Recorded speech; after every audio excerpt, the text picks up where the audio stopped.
Hello and welcome to Ticket Manager's All Access Interview Series, engaging leaders from across the sports marketing spectrum to identify and explore critical issues in the business of sports, entertainment, sponsorship, activation, ticketing, hospitality, and even more. I'm your host, Jim Andrews.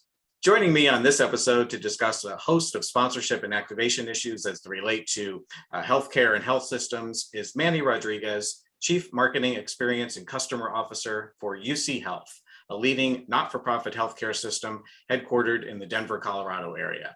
Manny, thanks so much for joining us. Jim, thanks for having me. So I want to start off with obvious to me, I've been following lots of different sponsors and sponsorships for a long time, and UCHealth is an interesting one to me because you've really gone for ubiquity in the sponsorship strategy, partnering with all of the major pro sports teams in Denver, as well as University of Colorado, Colorado State. Can you talk a little bit and kind of explain the reasoning behind that strategy and what the goals are for you? I've been involved in the sponsorship landscape. I'm going to date myself, but since probably 98, 99. And, sponsorships are a unique way for brands to interact consumers who are super loyal to a different brand, right? And that loyalty normally transcends to the partnerships that they have. And when I moved here to UCHealth about 6 years ago, that was our goal, is to really own the state of Colorado as it relates to these partnership opportunities. But the thing that was really important to us is these partnerships had to be authentic. They couldn't just be a name on a wall, right? And I think that's where some partnerships fail, is that they're just that, names on walls. But ours are true partnerships in the fact that all the teams that we have a relationship with are physicians, are team doctors, right? So we are actively involved in care management of the athletes, involved in care management with faculty and students. In fact, during COVID, we were very integral working with all the teams in terms of what protocols are, how do we get fans safely back into the stands, how do we get the players back onto the field or pitch safely. So again, the notion of a true partnership where we're integrated into the scheme and the workflow of what these teams do. In terms of making that connection with consumers, another big piece of your overall marketing strategy is that you are very patient-centered. How does that kind of carry through the sponsorship programs and activations? When you talk about team physicians and the focus on the teams, how do you kind of connect those dots? Yeah, I mean, so we relaunched our brand, or kind of basically our brand as it is less than 10 years old, but we kind of did an entire brand launch in 2015, and with that positioned ourselves in the notion of everything we do is with the eyes of the patient, right? Healthcare in general is very inward focused. It's about us and our physicians and all the work that people do.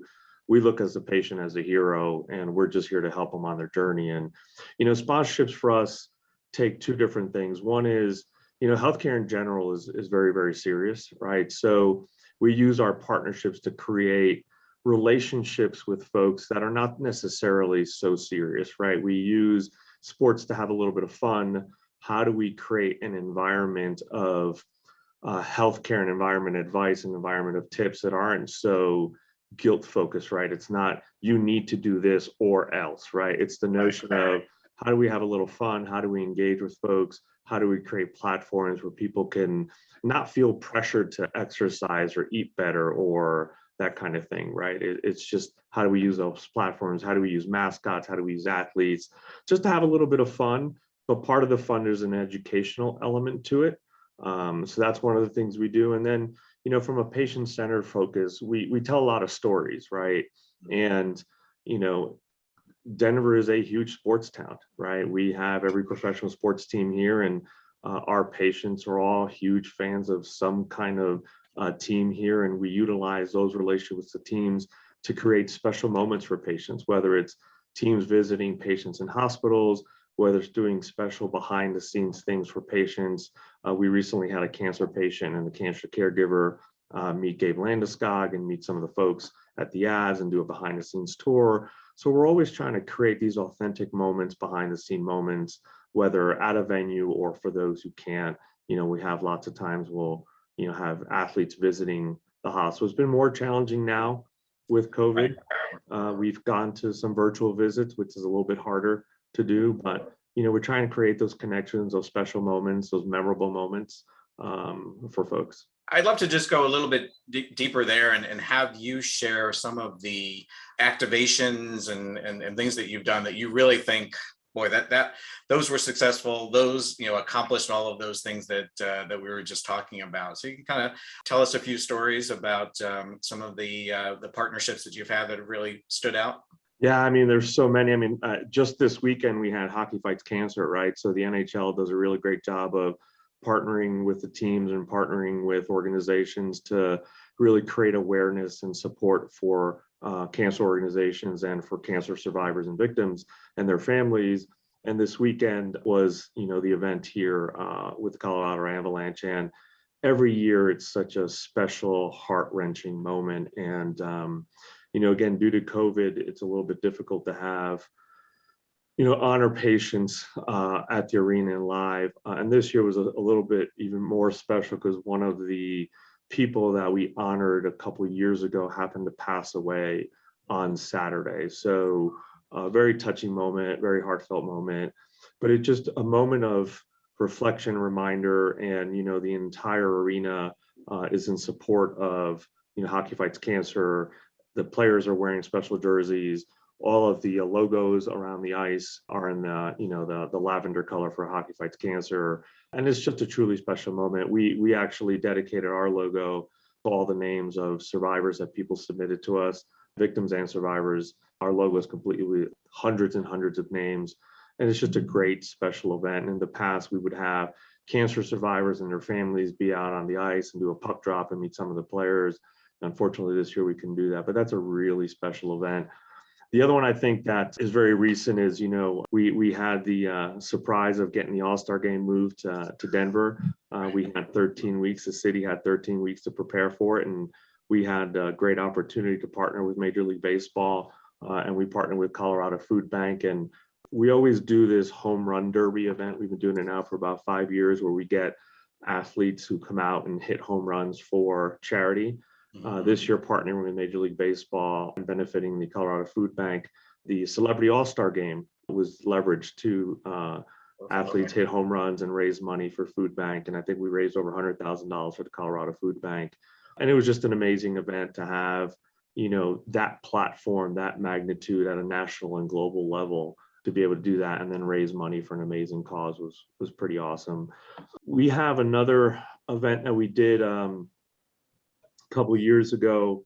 We worked with two of the top universities here at Colorado State and the University of Colorado, and work with their basketball teams to celebrate cancer patients. So for one game a year, every player, men's team and women's team, instead of wearing their own names on the back of their jerseys, they wear a cancer survivor's name on the back of their jersey.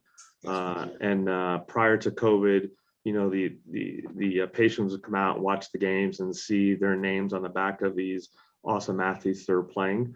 Now, because of COVID, I'll have a Zoom meeting, have the athletes meet the patients. And it's kind of cool because you get a little bit of a longer time together, and have the patients interact with the athletes and they share their stories. And unfortunately, with cancer, there's always, less than 1 degree of separation and connection. So it's a pretty special moment. And then on game day, the players are wearing the jerseys, and then those jerseys go to the patients. So it's a pretty cool moment that we have from an activation perspective. So, and then there's just some others that we do that are fun. We, we have a partnership with Charlie Blackman, or Chuck Nasty, as he likes to be called. And I don't know if you remember from the movie Big, kind of the fortune teller. So we created a Chuck Nasty fortune teller thing that we would, awesome. People would approach him and he would, tell you your fortune, and then kick out a ticket, and, you could either win an autographed baseball or jersey or bat, or it would just get some health tip advice. And that thing always had lines around the corner at Coors Field, and we actually took it on the road. In fact, for Halloween, we had it out at McGregor Square, and fans engaged with that. So we do little things like that again. So, some things that are serious, some things that are not so serious, but how do we engage with folks to create a platform and environment of health without being kind of like, you must do this, you must do that kind of thing. Sure.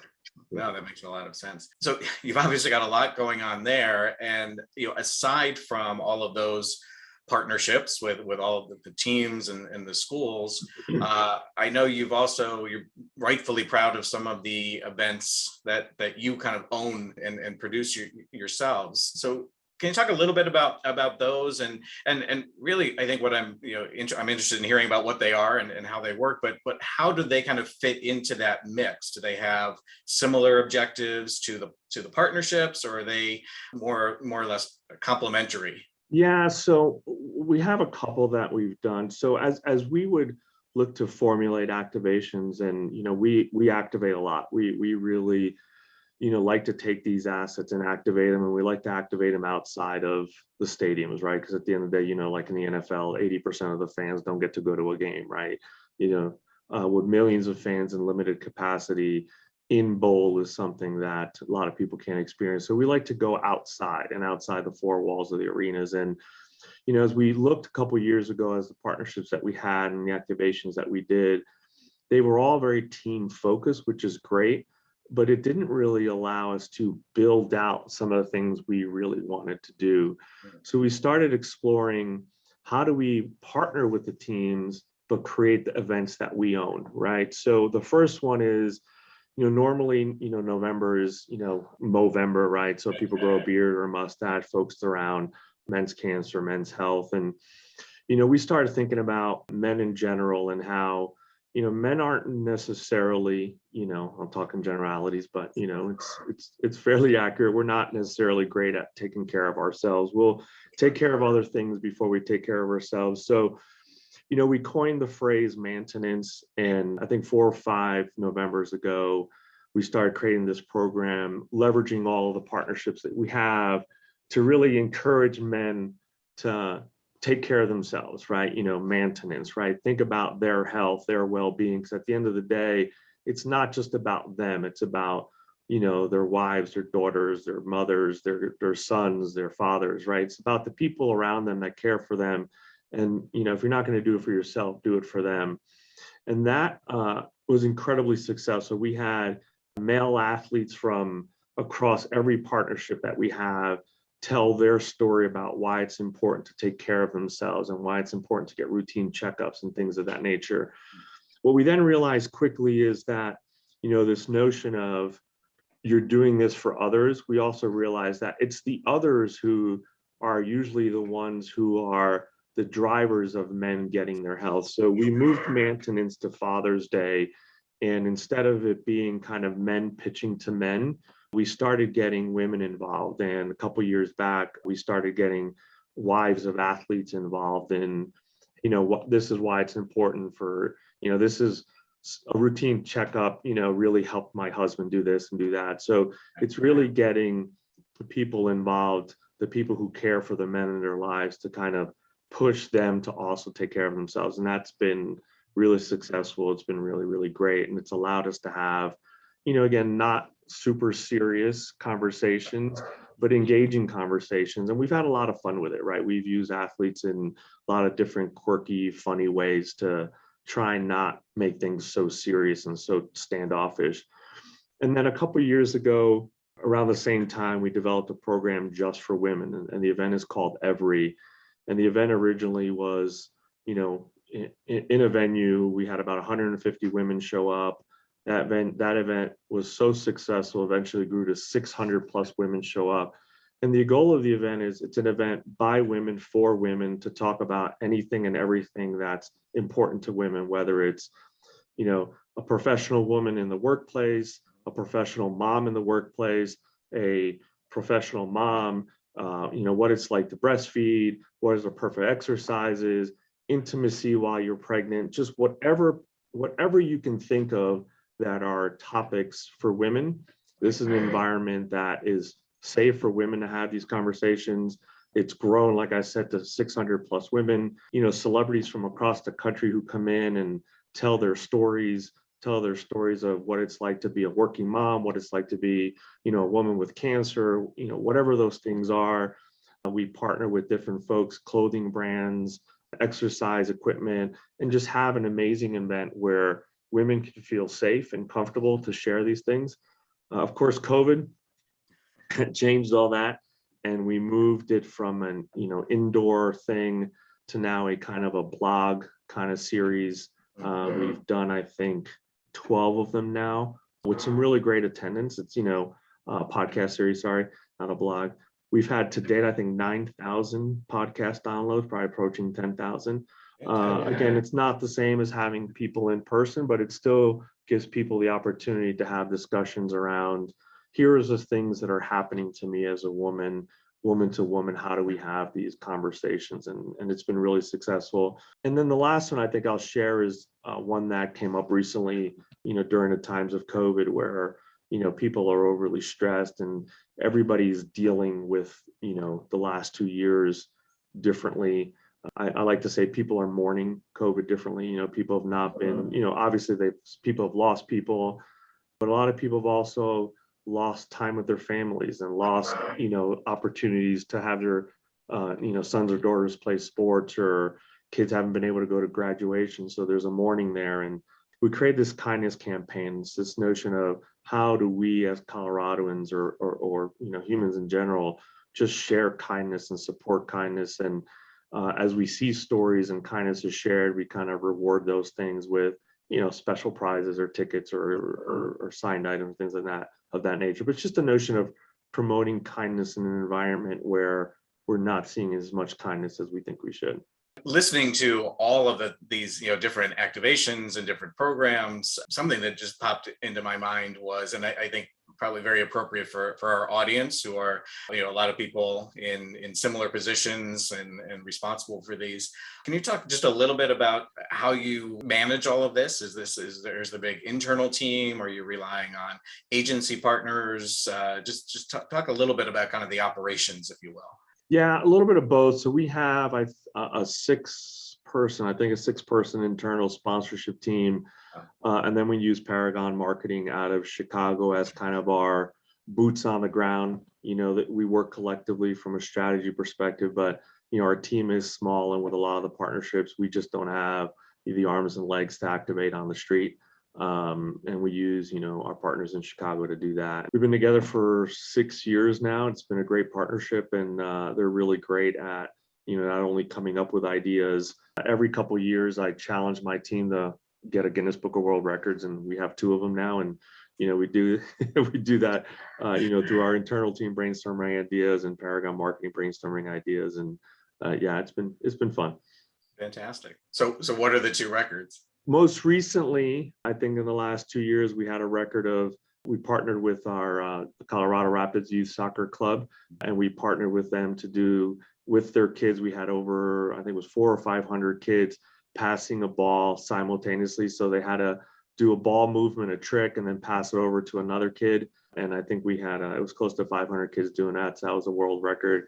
And then during the Broncos playoffs run, you talked about, Movember, we decided to have a little bit of fun with it. And we partnered with the Broncos and had the most people in a stadium wearing a fake mustache.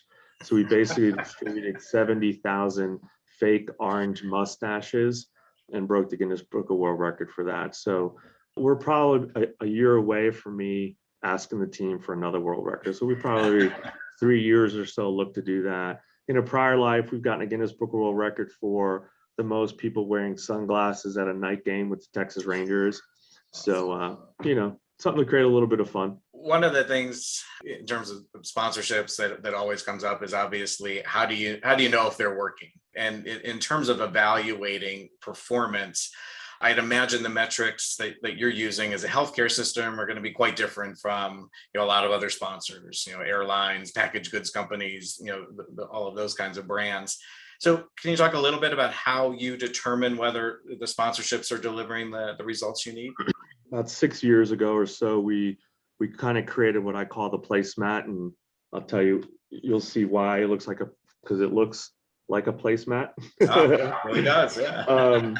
And what we have is every single one of our partnerships is on this placemat, and we evaluate things a little bit differently, as you said, because unlike a consumer brand where they can spend $1 and then immediately see the dollar return, we can't promote cancer or any of these services and then someone gets cancer, right? That's not how it works. So, we look at the assets, we look at the engagement, we look at the activations, we look at the value we get from those things and assign a dollar amount to it.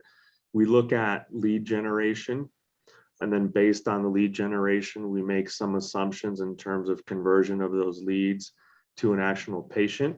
And then we look at the lifetime value of a patient and assign a value. So we look at that and say, all of that is worth $100,000. And we are spending, again, I'll make it up, $150,000 on a relationship. So that means that we are under delivering to what we're spending. So that allows us then to either renegotiate some of the assets that we have, or rethink how we like to activate. I usually like to see 2-to-1, 3-to-1 return on investment, right? So for that $100,000 spend, I'd like to see, $200,000 to $300,000 in return, but that isn't always possible. And when those situations happen, we sit down with our partners and have a discussion in terms of how do we retweak things to get more value out of the money we spend. And that's the placemat, we laugh about it because that's, what we use to really have a conversation with the partners. And clearly, we have a specific value for things and the partners have a different value for things. And, we have conversations about what those really are, but it's a really helpful tool that we use. We use it a lot during, annual reviews of the programs. And then during contract renegotiations, we look at that and say, hey, we either did or did not get the value for this, and how do we tweak it? I'm stuck on the idea of the placemat. I love it. It's like an analog dashboard, right? And I'm sure there's an electronic component to that too. But there is, but I like to have it in front of me. Yeah. I kind of harass my team a little bit when some things are working and not working. The funny thing is, as I look at it right now, when I look at our owned events are actually the ones that provide the biggest bang for the buck, right? So our owned events are close to a 3-to-1 versus if I take our entire portfolio, it's just under 2-to-1. So we get the biggest return on our owned events because we can obviously control the assets, the mix, control, the activations and that kind of thing. So that's fascinating. And I always appreciate when companies, brands, people go kind of take that extra step that I think sometimes is missing, where we a lot of people, when we talk about sponsorship measurement, you talk a lot about outputs in terms of brand health measures and things like that, but actually taking that next step and kind of looking at that in terms of, in your case, patient lifetime value and really putting dollars to that. For some reason, I think some people sometimes are shy about doing that or think that they can't really make those connections, but great to see a major organization like yours actually doing that. Yeah, and again, it's not perfect, but Sure. it's not, I spend $1 and I get $1 back on, beer sales or something, right? But it's very directional for us, and it really allows us to have a more intelligent approach to the things that we do, and allows us to get better. I mean, one of the beauties of this is it's allowed us to be, when they do partner, when the partners themselves do reviews of partner activations, we normally outperform the huge brands with huge budgets, right? So when you think of, the car partnerships and the financial partners that are out there and the beer partners and all those, we normally outperform them, which is interesting. Very interesting. We're very proud of that. Well, and I think that's a great kind of lead into my last question for you, which is, you've obviously have a great deal of experience and you're in a C-level role where you have other things that you're responsible for beyond the sponsorships and partnerships. So I think it'd be really valuable to hear from your perspective on whether you think partnerships and sponsorships are going to remain an important part of the marketing mix, and if so, what do they need to do to make sure that they stay valuable to brands who have so many different options now for all of the different types of marketing, whether it's digital or in person or what have you? How can sponsorships really kind of maintain a proper role, I guess? Yeah, I mean, from my perspective, it is a key component to what we do. I think it's a differentiator for our brand. When we relaunched our brand or really built our brand in 2015, it was built on the back of partnerships, right? And I think we built this brand based on partnerships.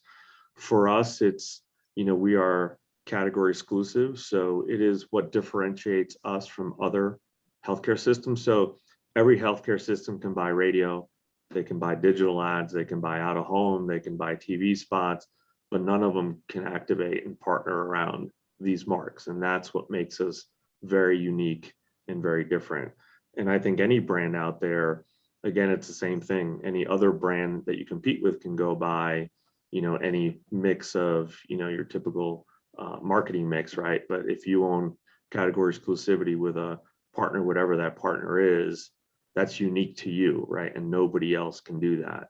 And if you leverage that in the right way, you can create a differentiation between yourself and other brands. And I think for me, specifically, the most important thing of any of these partnerships is how truthful they are, right? If they are truly partnerships versus sponsorships, and one, they're very different, right? One is you pay to put your name on something. The other is, you're exchanging value. And if you can have a true partnership where both organizations are benefiting and the consumers at large or the fan base seeing that benefit, I think it's a tremendous benefit to the brand. If you're a financial brand and you're partnering with the team and the team is financing their stadiums or financing payroll or doing whatever these things are with that financial organization, then it's a legitimate partnership. But it'd be very different than if you're the one putting your name on the stadium, but you realize that all the teams are banking with somebody else. What does that say, right? So, category exclusivity for us has been important. It's unique. Trueness in the partnership, right? Making the partnerships real is something that I would encourage folks to do. And then it's just the notion of, the way I like to see it is all partnership contracts are just contracts that get you through the finish line. Once they're done, rip them up, throw them away, and then really foster a relationship. And you should be activating your business with these sponsorships or these sponsors based on what's happening in the marketplace, right? And, that's a unique thing that if you're following the letter of the law on these agreements, it's not always going to get you the best results, right? I think you're going to have flexibility and work with your partners on being flexible to be able to navigate, changing dynamics in the competitive landscape that you're in. Yeah. And I think, obviously COVID has taught us that we need to be flexible, more than even, before. But yeah, just in the normal course of business, I think flexibility is key. Manny, I can't thank you enough. I think, just what you've shared is really just a great kind of lesson for all of us in sponsorship, a lot of different lessons in there. So I really appreciate you spending some time and going through that with me, and wish you all the best with partnerships, and hopefully we'll get to sit down and do this again sometime. In person, hopefully, right? Yeah, that would be even better. Yeah. James, it's been my pleasure. I appreciate it, and hope that a little bit of these tidbits can help somebody in their decision making. So yeah, I know they will. Yeah. And on behalf of everyone at Ticket Manager, thank all of you for watching and listening. And please join us again for the next episode in the All Access interview series.